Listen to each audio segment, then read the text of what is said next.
kabarnya? Baik-baik aja kan Pak ini. Di rumah nih. Masih ada di rumah kan? Masih semua di rumah. Masih. Dengar-dengar kan biasa ada satu percobaan buat belajar face to face. Oke. Tapi karena sekolah minggunya belum face to face, kita masih online. Betul.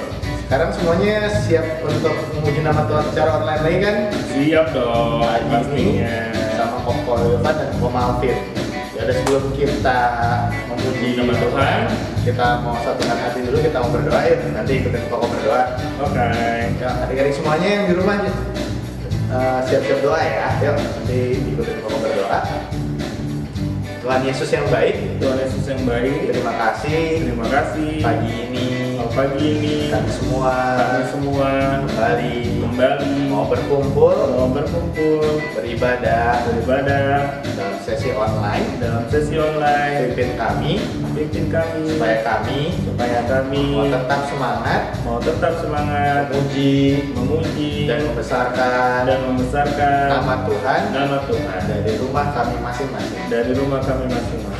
Pimpin ibadah ini dari awal sampai akhirnya, dan biarlah hanya nama Tuhan kami tinggikan. Terima kasih Tuhan. Kami siap bersukacita memuji dan membesarkan nama Tuhan. Haleluya. Amin. Oke, karena kita berdoa, kita bersiap memuji nama Tuhan, kita menaikkan pujian kita pertama. Kita mengucaplah dan lihatlah apa baiknya Tuhan dalam kehidupan kita. Yuk semuanya bangkit berdiri di rumah, jangan tiduran, naikkan pujian ini.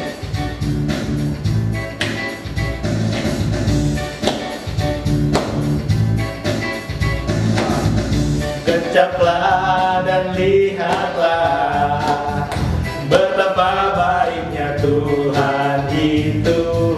Rasakan dan nikmati kasih setia Tuhan.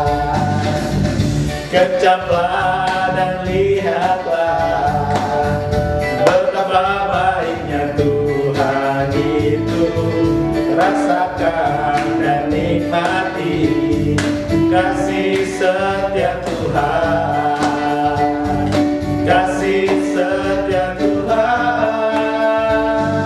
Syukur bagimu Tuhan, segala hormat bagimu Tuhan, Allah yang mengasihiku, Allah yang memeliharaku selamanya. Kita naikkan pujian dari awal lagi, kecaplah dan lihatlah.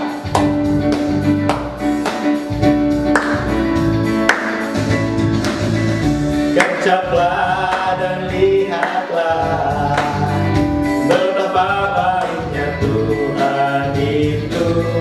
Rasakan dan nikmati kasih setia Tuhan.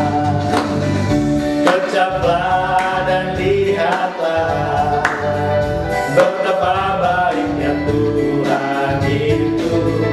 Rasakan dan nikmati kasih setia Tuhan.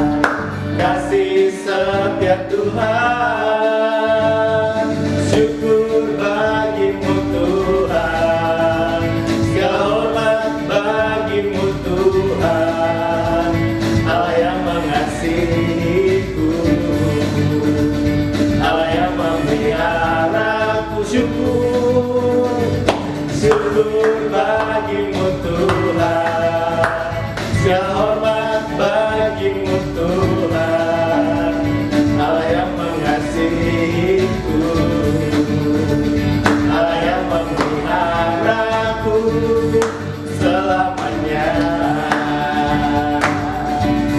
Selamanya.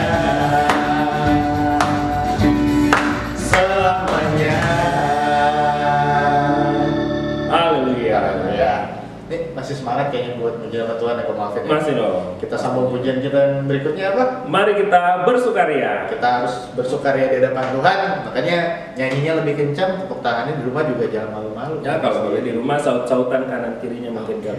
Oh ya, bisa saut-sautan lagi. Bisa saut-sautan. Mari kita bersukaria.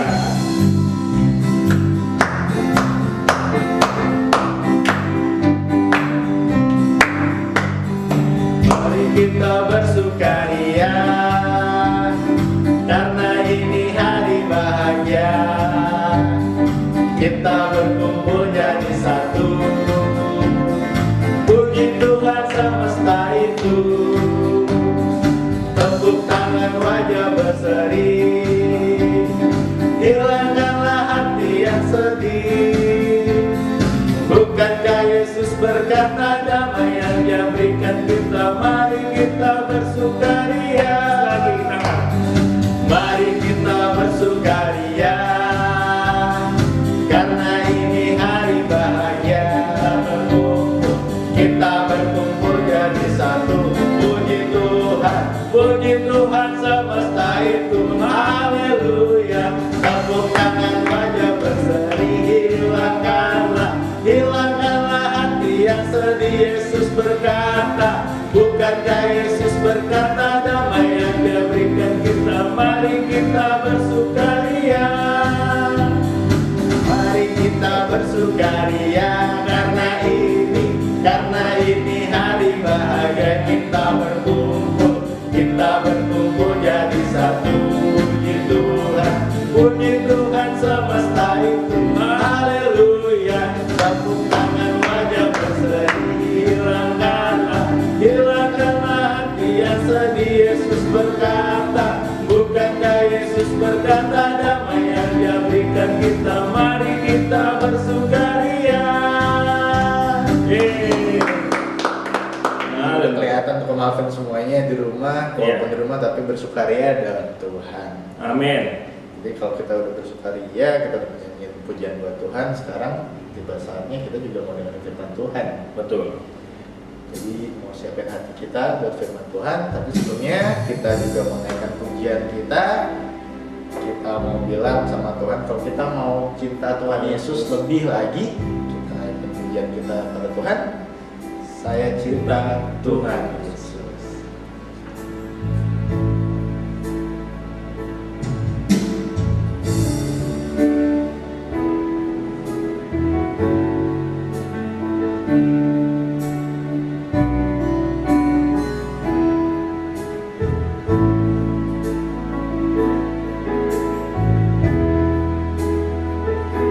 Saya cinta Tuhan Yesus, Yesus Juru Selamatku.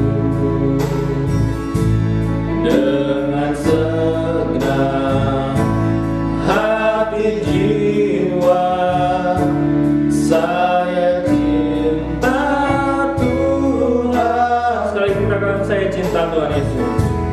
Saya cinta Tuhan Yesus, Yesus Juru Selamatku. Dengan segenap hati jiwa, saya cinta Tuhan.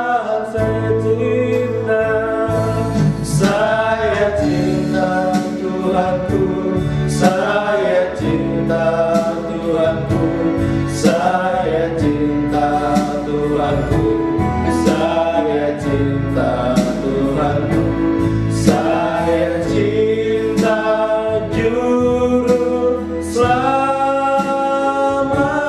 Yesus cintaku, saya cinta.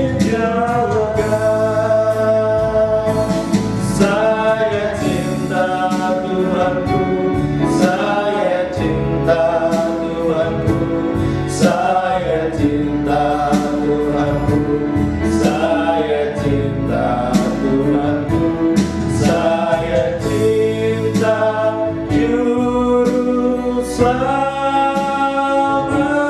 Yesus cintaku juga. Untuk memulai firman Tuhan, sama-sama ikutin Koko berdoa ya. Tuhan Yesus, terima kasih Tuhan, karena Engkau telah memimpin ibadah online kami dari awal, pertengahan, sampai kepada firman Tuhan. Tuhan berkati hamba-Mu yang akan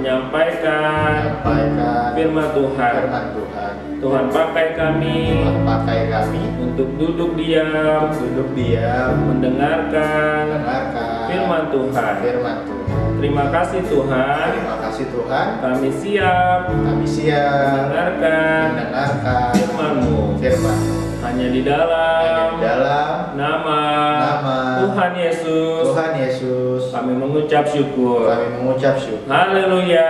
Haleluya. Amin. Amin. Untuk firman Tuhan nanti akan dibawakan oleh. Halo, selamat pagi adik-adik semua. Apa kabar? Kakak berdoa dan kakak percaya adik-adik semua dalam keadaan sehat. Dan puji Tuhan, kita sudah melewati 3 bulan di tahun 2022 dan kita sudah ada di awal bulan keempat, yaitu bulan April. Nah, adik-adik yang terkasih dalam nama Tuhan Yesus, di bulan April kita merayakan apa ya? Atau memperingati apa? Apa? Ada yang ulang tahun di bulan April? Ya, selamat merayakan ulang tahun yang bulan April ya. Ada peristiwa apa lagi ya di bulan April? Ya, Hari Ibu Kartini ya, tanggal 21 April. Tapi ada satu peristiwa lagi, atau mungkin dua ya, bukan satu, tapi ada 2 peristiwa yang kita peringati di bulan April ini. Ada yang ingat? Ada yang tahu? Yes. Ya, di bulan April ini kita akan memperingati dan merayakan tentang hari kematian Tuhan Yesus di Jumat Agung dan juga Paskah, hari kebangkitan Yesus. Nah, adik-adik yang terkasih dalam nama Tuhan Yesus, pada saat ini kita mau sama-sama belajar tentang arti tanggung jawab. Ya, kita mau belajar tentang arti tanggung jawab. Dan kita mau sama-sama belajar tanggung jawab yang diteladankan oleh Tuhan Yesus kepada kita. Nah, kisah hari ini kakak ambil dari Injil Lukas pasal 23 ayat 13 sampai 25 ya. Injil Lukas pasal 23 ayat 13 sampai 25. Nah, dalam pembacaan Alkitab pada hari ini di Injil Lukas pasal 23 ayat 13 sampai 25 itu menceritakan tentang Tuhan Yesus di hadapan Pilatus. Nah, siapakah Pilatus itu? Nah, Pilatus itu sama seperti seorang hakim. Nah, adik-adik pernah melihat orang di penjara? Atau pernah membaca atau menonton berita tentang orang yang dipenjara? Nah, sebelum dipenjara, mereka harus diadili. Ya, diadili di mana? Mereka diadili di pengadilan. Di pengadilan itu ada hakim, ada pengacara, ada jaksa penuntut, dan lain sebagainya. Tujuannya apa? Untuk menentukan hukuman, ya, untuk menentukan hukuman kepada pembuat kejahatan. Ya, jadi sebelum mereka dipenjara, sebelum mereka ditentukan di penjara berapa bulan atau berapa tahun, mereka harus menghadapi pengadilan. Nah, Tuhan Yesus pada saat itu juga dihadapkan kepada Pilatus sebagai pengadil, ya, sebagai pengadil di masa itu. Kenapa Tuhan Yesus diadili ya? Emang Tuhan Yesus salah apa? Ya, Tuhan Yesus salah apa ya? Ada yang tahu Tuhan Yesus salah apa? Sehingga ia harus diadili? Apakah Tuhan Yesus mencuri? Apakah Tuhan Yesus merampok? Ternyata tidak. Itu hanya keinginan dari beberapa orang Yahudi, ya, beberapa orang Yahudi yang ingin menyingkirkan Tuhan Yesus. Dan itu juga, ya, adalah rencana Allah untuk keselamatan manusia. Nah, nanti kakak akan jelaskan rencana keselamatan manusia yang bagaimana yang Allah rencanakan sehingga Tuhan Yesus harus menerima hukuman salib. Nah, adik-adik yang terkasih dalam nama Tuhan Yesus, pada saat itu Yesus yang sedang ada di hadapan Pilatus dan banyak orang Yahudi yang menuntut Pilatus untuk menjatuhi hukuman mati atau hukuman salib kepada Tuhan Yesus. Nah, seharusnya kan Tuhan Yesus bisa membela diri ya. Kan dia nggak bersalah. Dia tidak bersalah seperti seorang narapidana atau seperti seorang penjahat yang ada pada saat itu yang bernama Barabas. Dia adalah perampok dan juga pembunuh. Tuhan Yesus bisa membela dirinya dong. Seharusnya. Atau Tuhan Yesus karena dia adalah anak Allah, dia bisa saja meminta malaikat-malaikatnya untuk menolong dia di saat itu. Untuk membawa dia kabur. Untuk membawa dia lari. Tapi pada saat itu Tuhan Yesus tidak mau membela dirinya. Tuhan Yesus tidak mau meminta kepada Allah untuk mengutus malaikat-malaikat menolong Tuhan Yesus dan membawa kabur Tuhan Yesus dari pengadilan itu. Tuhan Yesus menerima semua hukuman itu. Ya. Walaupun juga memang pada saat itu Pilatus ya di Injil Yohanes Pilatus berkata kepada Tuhan Yesus, "Belalah dirimu, katakan kepadaku, supaya aku bisa melepaskanmu." Ya. Tapi Tuhan Yesus tidak mau untuk membela diri atau meminta Pilatus untuk membebaskannya. Dan adik-adik yang terkasih dalam nama Tuhan Yesus, karena begitu banyak orang Yahudi yang menuntut Tuhan Yesus untuk dihukum mati, Pilatus yang saat itu juga ingin menyenangkan hati orang Yahudi, akhirnya menyerahkan Tuhan Yesus kepada orang Yahudi untuk disalibkan.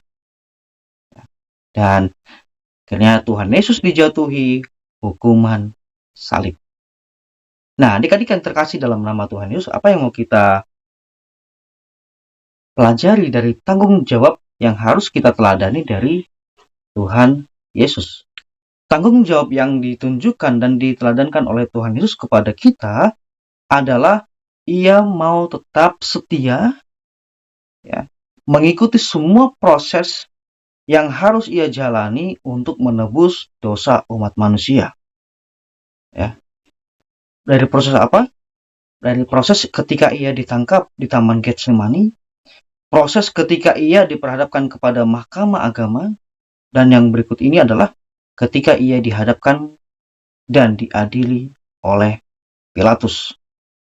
Dan tanggung jawab yang Tuhan Yesus tunjukkan adalah tanggung jawab untuk mengasihi kita melebihi mengasihi dirinya sendiri.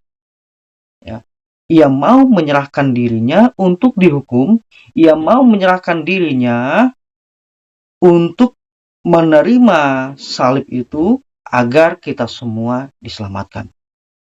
Ya. Ini yang tadi yang kakak maksudkan, ya, dalam rencana Allah untuk menyelamatkan seluruh umat manusia, menyelamatkan manusia dari hukuman dosa, Tuhan Yesus mengambil tanggung jawab itu, ya, sebagai korban persembahan yang dipersembahkan kepada Allah melalui pengorbanannya di atas kayu salib, sehingga kita semua manusia diselamatkan dari hukuman dosa. Jadi Tuhan Yesus mengambil tanggung jawab, ya, mengambil tanggung jawab di mana seharusnya kitalah yang disalibkan akibat dari perbuatan dosa kita, namun Yesus mengambil tanggung jawab itu. Nah, adik-adik yang terkasih dalam nama Tuhan Yesus, kita mau belajar untuk menjadi anak-anak yang bertanggung jawab. Bertanggung jawab dengan apa? Bertanggung jawab dengan iman kita. Iman yang bagaimana? Yang Tuhan inginkan, yang Allah kehendaki dalam kehidupan kita, yaitu iman yang mau tetap setia kepada Dia. Iman yang tetap setia kepada Allah walaupun dalam kondisi yang sulit, kondisi yang mungkin membuat kita diasingkan, ya. Mungkin banyak orang-orang di sana tidak suka dengan kita karena kita adalah seorang pengikut Kristus. Mungkin banyak orang-orang yang mengejek kita karena kita adalah pengikut Kristus, mengatakan seperti ini. Misalnya, "Wah, Tuhan kamu mah disalib, Tuhan kamu mah mati." Gitu ya. Mungkin banyak ejekan-ejekan, banyak hinaan-hinaan yang seperti itu, ya, yang ditujukan kepada kita sebagai anak-anak Tuhan. Tapi kita mau belajar untuk tetap setia kepada Tuhan. Kita mau tetap sabar. Ya, karena salah satu bentuk tanggung jawab itu, ya, salah satu proses tanggung jawab itu adalah sabar. Ya, kita tetap sabar, lulus dada, gitu ya. Karena kita percaya Tuhan Yesus mati untuk menebus dosa kita, dan Dia juga bangkit, bahkan naik ke surga untuk menyediakan tempat yang kekal bagi kita yang tetap setia kepada Tuhan. Lalu tanggung jawab yang berikutnya adalah tanggung jawab untuk mengasihi siapapun. Ya, tanggung jawab untuk mengasihi siapapun. Dan itu telah ditunjukkan oleh Tuhan Yesus ketika Dia berada di atas kayu salib. Tuhan Yesus berkata apa? "Ya Bapa, ampunilah mereka, sebab mereka tidak tahu apa yang mereka perbuat." Nah, salah satu bentuk kita mengasihi siapapun adalah kita mau mengampuni orang-orang yang tadi mengejek kita, orang-orang yang tadi menghina kita sebagai pengikut Kristus. Kita mau belajar mengasihi mereka dengan cara mengampuni, tidak menyimpan dendam, tidak menyimpan sakit hati, tapi berdoa juga untuk mereka dan berkata seperti apa yang Tuhan Yesus katakan, "Bapa, ampunilah mereka sebab mereka tidak tahu apa yang mereka perbuat." Nah, adik-adik yang terkasih dalam nama Tuhan Yesus, pada saat ini kita mau belajar dari teladan Tuhan Yesus dalam bertanggung jawab dengan iman kita, dalam bentuk kesetiaan kepada Tuhan, dan juga mengasihi sesama manusia, siapapun itu. Oke, adik-adik yang terkasih dalam nama Tuhan Yesus, ini yang dapat kakak sampaikan pada saat pagi hari ini. Semoga adik-adik semua bertumbuh menjadi anak-anak yang sudah bertanggung jawab sejak masa kecil kalian. Tuhan Yesus berkati. Mari kita berdoa untuk firman Tuhan yang kita dengarkan pada saat pagi hari ini. Kami bersyukur kepadamu Tuhan Yesus, Allah yang sungguh mengasihi kami. Engkau telah memberikan hidup-Mu untuk menyelamatkan kami dari hukuman dosa. Engkau telah menguduskan kami dengan darah-Mu. Engkau telah menyelamatkan kami sehingga kami menjadi anak-anak yang dibenarkan di hadapan Allah. Pada saat ini, kami sudah belajar dari teladan-Mu untuk memiliki rasa tanggung jawab dalam iman kami kepada Tuhan. Ajar kami ya Tuhan untuk selalu setia kepada Engkau dan juga mengasihi orang-orang yang ada di sekeliling kami, siapapun mereka. Terima kasih Tuhan Yesus, terima kasih Bapa yang baik untuk firman Tuhan yang kami dengarkan pada saat ini. Kiranya firman-Mu tertanam, bertumbuh dan berbuah dalam kehidupan kami semua. Pada saat ini, hamba berdoa untuk adik-adik kami yang ada di rumah. Tuhan memberkati mereka, Tuhan memberkati masa depan mereka. Tuhan juga akan memberkati mereka sepanjang minggu ini dalam studi mereka di sekolah mereka masing-masing. Tuhan memberikan kepintaran, Tuhan memberikan pengetahuan dan hikmat, sehingga mereka dapat mengikuti pelajaran demi pelajaran di sekolah mereka masing-masing. Berkati juga orang tua mereka, berkati saudara-saudara mereka, koko, cici, dan adik mereka. Tuhan yang menolong, Tuhan menyertai selalu. Terima kasih Bapak yang baik, terima kasih Tuhan Yesus. Kami sudah menerima firman-Mu pada pagi hari ini dengan penuh ucapan syukur kepada Allah. Haleluya. Amin. Amin. Amin. Oke, adik-adik yang terkasih dalam nama Tuhan Yesus, kita sudah mendengarkan firman Tuhan. Biarlah firman Tuhan itu bertumbuh dalam kehidupan kalian masing-masing dan juga berbuah. Oke, pengumuman dari Kak Alex pada pagi hari ini, minggu depan adik-adik ibadahnya di sore hari.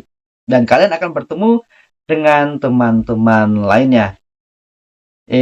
Catat tanggalnya tanggal 10 April 2022 jam 3 sore adik-adik ibadahnya di gereja. Oke? Itu saja pengumuman dari Kak Alex. Sampai bertemu dengan teman-teman yang lainnya dan juga guru-guru sekolah minggu di tanggal 10 April jam 3 sore. Bye-bye, Tuhan Yesus memberkati.